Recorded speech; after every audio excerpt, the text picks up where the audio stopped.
ขึ้น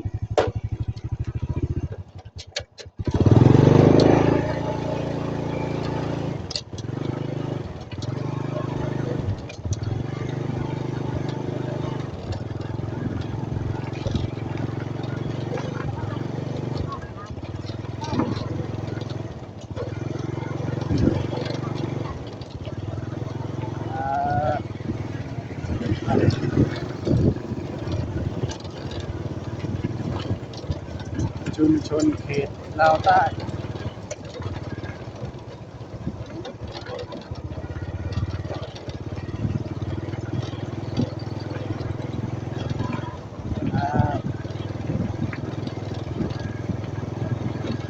ย่ำคนคือโมเมนต์ย่ำคนพี่น้องเลยโอ้เขาเท่ดีงามเลยย่ำคนเนี่ยคนนี้ปีนี้แรก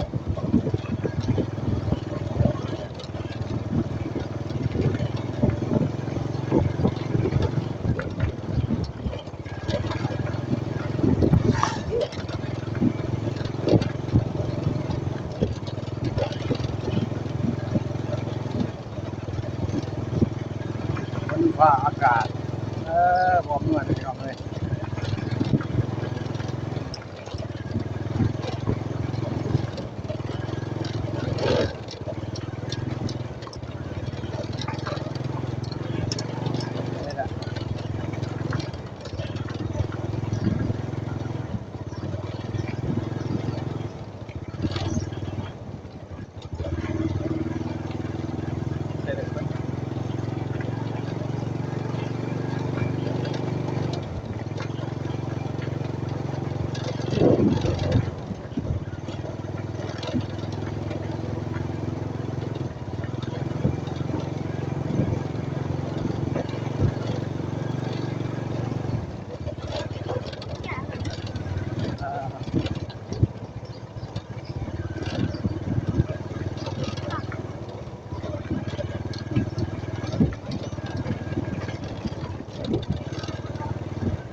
วันนอกหรือวันขึ้นมาบนลาวใต้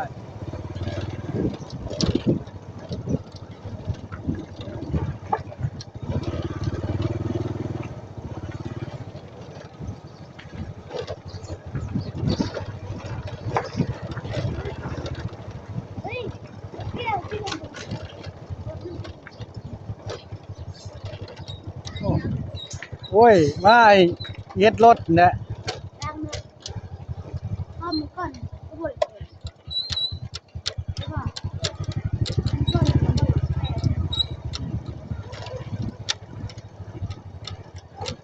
วีเนี่ยป้าหลบมาลงผมจะลงไหม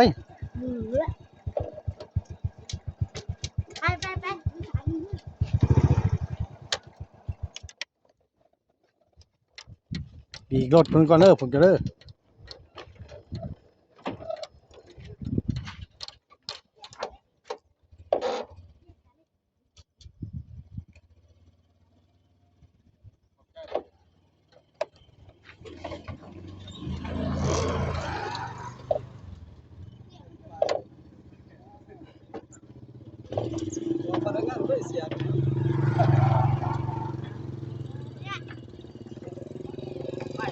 โอ้ว่าเลยไอ้นั่น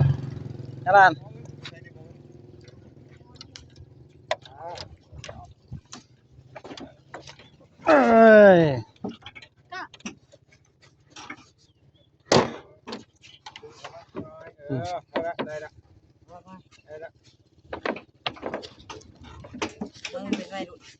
โอ้ย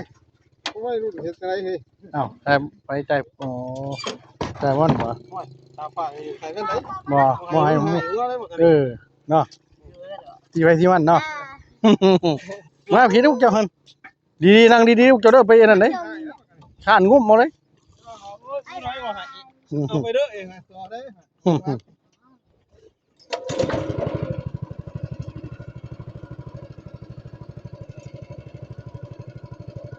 อีกจักมือได้สิตกเนาะคนนี้เนาะลำบาก ให้เบิ่ง อะไรก็สร้างนะเฮาได้เฮ็ดนะอันนี้สิคิดว่าเฮา แต่ว่าซะหรือไว้เนาะ ไอ้นั่นนะแต่เบิ่งนี่หางแล่นหันมันถิ่มช่วงเคิงได้กันน่ะ ก็ได้กินนะ ได้อยู่ซ้ำกินเนาะ ได้กินนะ ได้กินได้แต่ว่าขายให้อีกเรื่องนึงบ่ คนน่ะตกอยู่ อ่ะ บางบ่อน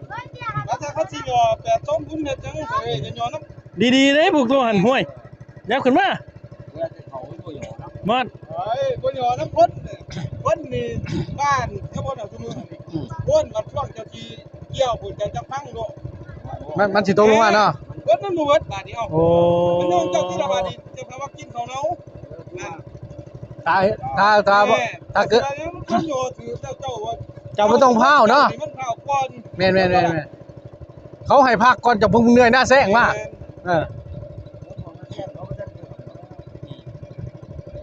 โอ้ยเรื่องจะได้เด็บแถวไอ้โซนาตาลปั้นกันเป็นแถบเลยไปก็อยากแล้ว โอ้ยหัวหน้าเงินจ้างรถมาปั่น4ล้านป้ายเสียซื่อๆยังเฮ็ดเอาเองนี่ นี่ ก่อนนี้โอ้ยรถ หน้ามันเละเกินหมอมันเละกว่าเลยมันบ่ มันบ่แตก อยู่แล้ว แล้วมันบ่แตก มันเป็นดินตมบ่ บ่เข้าใจมันกินหลาบนะ ดินหลากเนาะมัด เลี้ยงดาคือมื้อนี่ไปปั้นจังสิแห้งจะตาย โอ้ยข่อยเพิ่นเพิ่นปั่นโอ้ยสื่อไทยเฮาบ่ได้บ่ดีหรอกไอ้โน่นน่ะเอ๊ะแก๊สก็คอยเอาไปเพื่อว่าเทื่อละกะ คอยว่าแต่เป็นหน้าซ้ายสิคักเนาะ นะใช่ หน้าดินหลากนี่น้ำได้ก็บ่ดีน้อยได้ก็บ่ดีเป็นว่าแหละนี่ จ้าง4ล้านป้ายบ่ดอกเฮ็ดใหม่ เพ บ่ ราะโหราศาสตร์เขาเลย แล้ว แม่น คนเขา พอนเอง ยักยังนี่แต่ลุกเด้อเจ้าน่ะ ถ้าฟังความเขาสมัยก่อนนี่ยังนั่งได้เนาะเห็นว่าสมัยก่อนน่ะแบบว่าซ่ากันกระปล่อยตามซ่าเลือดเจียงเลือดยี่ยังบ่ทันเนาะยังเข้ากับเรา แต่คือว่าแล้วสมัยนี้มันเผาเนาะ มันเฮ็ดแบบเฮ็ดแข่งกันหนา ที่จริงหันไอ้ตัวแข้งบ่ว่าหรอกอยู่แบบว่าหมู่แล้วหมู่ปล่อยหัวที่สำคัญแล้วปล่อยหัวมาเลยแม่นบ่นั่นแหละสำคัญ ยังลูกอยู่หม่องหนึงพ่ออยู่หม่องหนึงลูกโตให้อยู่หันถือบักม่วงให้หาอยู่ เฮ็ดได้ซะล่ะลูกสิบ่ได้ ตายไปไว้นี่ติ ที่บ่ได้แกล้งทิมได้รถ เอาไปถ่ายอยู่เทิงลูกไป ว่าได้ใช้แล้วชัวร์ โอ้ เดี๋ยวว่ารถ มันจะ บ่ได้ เป็นรถไปใส่เจ๊ขาว จะเป็นถามมาเอาครับ ใส่รถใส่ให้มันเป็นจังซั่นเนาะทิมบ่ได้ทิม เนาะ ซื้อไม่ มันเป็นไรอันนี้มันต้องทิมบ่ได้มันต้องทิม แม่น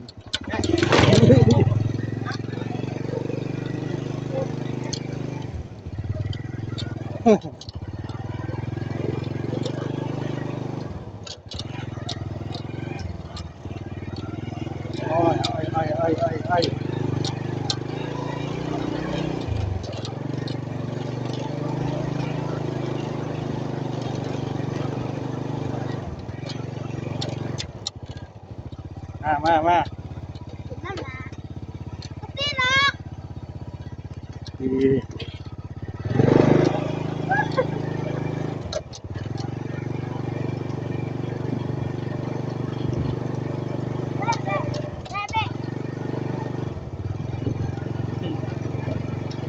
มาเจอนาลานครับเสียสาวครับครับ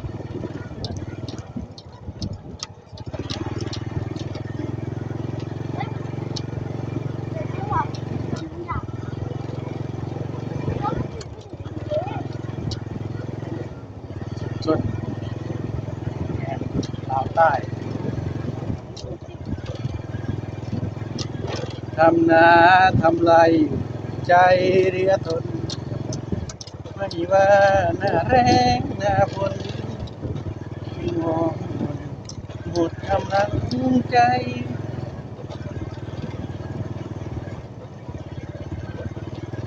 โอ้ยแดดจับได้เธอที่รัก หากใจผู้ชายว่านาเห็นพี่ไม่มีคุณค่า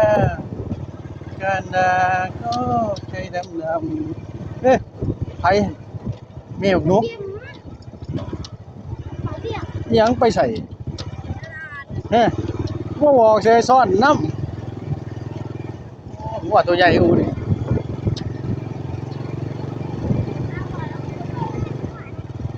เว้ย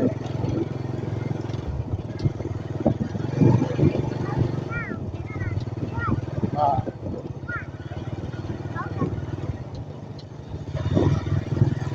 ไอ้เมื่อหน้าเมื่อไง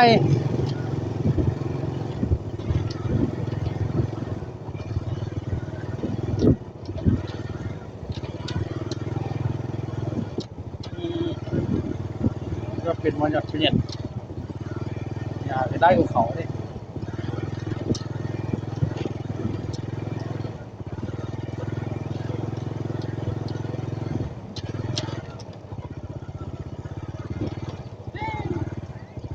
บอกว่าแปลงร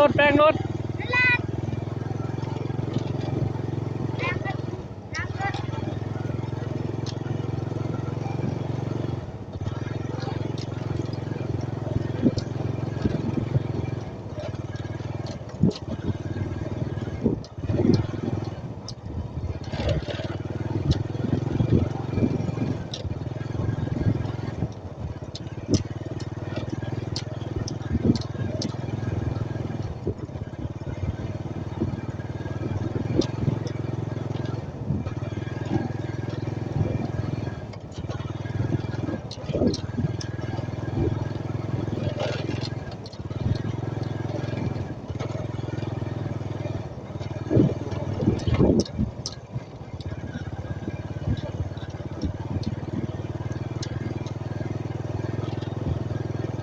ตะกะกลางตะกะ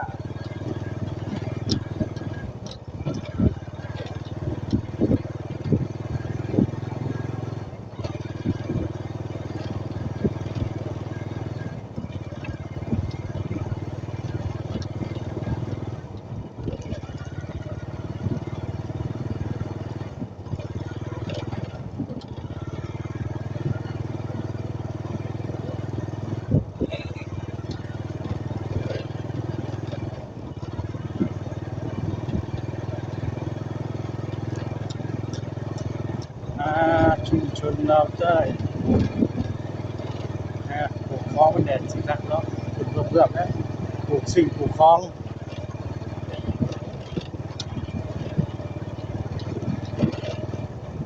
ม้วนรถเนี่ย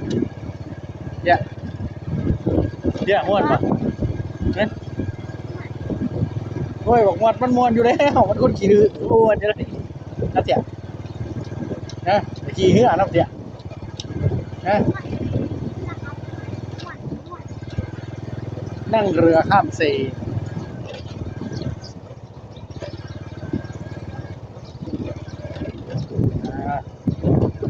อยู่ประเทศได้กับซ้ำอยู่ข้างหน้าเพราะว่าไปว่าไทยเบิ่งในดูเพิ่นดูท่ามาดีได้บ่ดี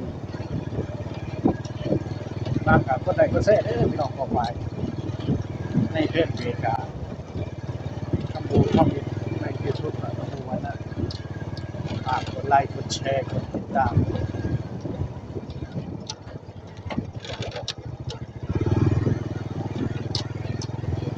ว่าชุมชนมีรถขี่รถมีธรรมดาเอาโอ้ตัว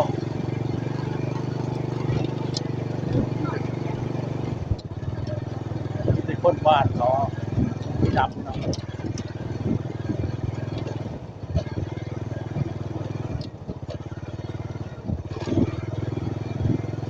มีน่ะเปิดน้ำกอกใส่เอา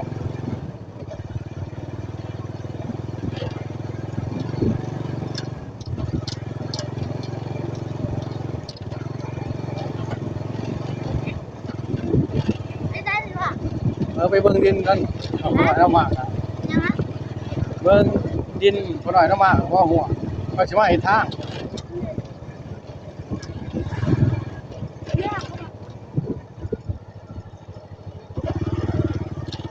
เอาไปสิยับของพี่ดอก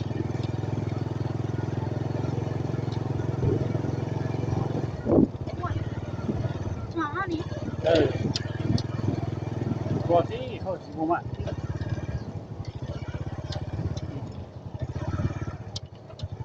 เพราะว่าไอ้หัวนี่เขาสิบ่มากติเนาะมากบ่ถึงติเนาะอ๋อ ตุ้มดิ้นขึ้น ยันว่า ยันว่าได้มากกับมากกับเจ้าการนั่นเบิ่งนั่นแหละว่าแต่เกิดว่าเขามากกับเบิ่งเจ้าการนั่นแหละโอ้ยมาแต่ให้เขาเฮ็ดรถนั่นนะรถพ่วงหลังให้ไปเฮ็ดลูกเคยซกค่ำอูสงมันในครั้งแรกเขาเฮ็ดไอ้ซาเล้งมาแหละไปขับแต่โอ้มันบืนบ่ได้มันบืนมันนักข้างเดียวเลย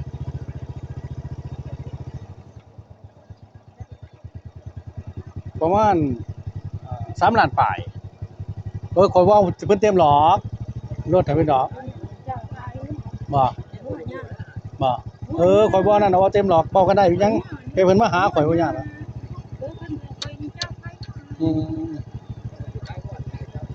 ข่อยบ่นั่นดอกกะรถเพิ่นนี่ดอกพอคำละเฮ็ดบางอย่างก็จนย้ายกันเตะกันว่าโอ้โห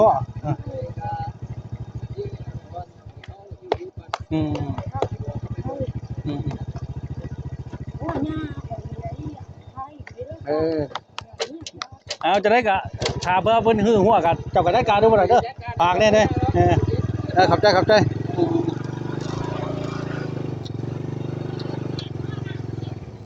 เนี่ยมัดนั่งดีๆลูกโอ้ยเดี๋ยวก็ตกค่ะมัดเบิ่งกลับดีๆไปมั้ยไปกลับหน้าดีๆโอ้ยลูกเอ้ยเอาพี่มาเปียก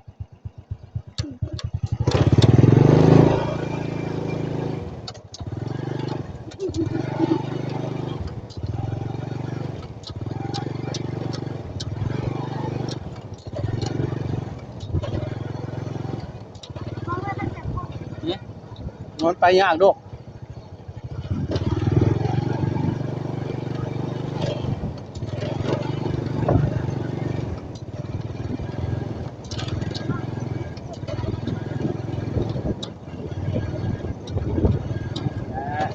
กินตอนอะไรจะเป็นว่าไงเรื่องแง่ว่าเขาไป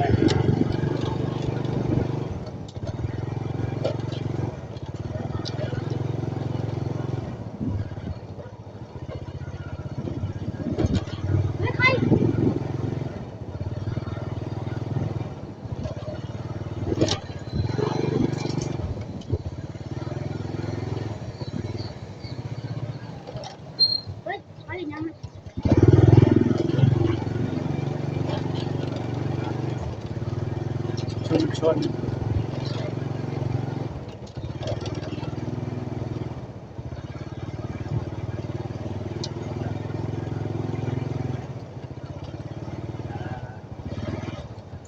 บ้านนอกออกอันนี้ปัดที่นี่ก็ได้ใส่เข้ามาสบายดี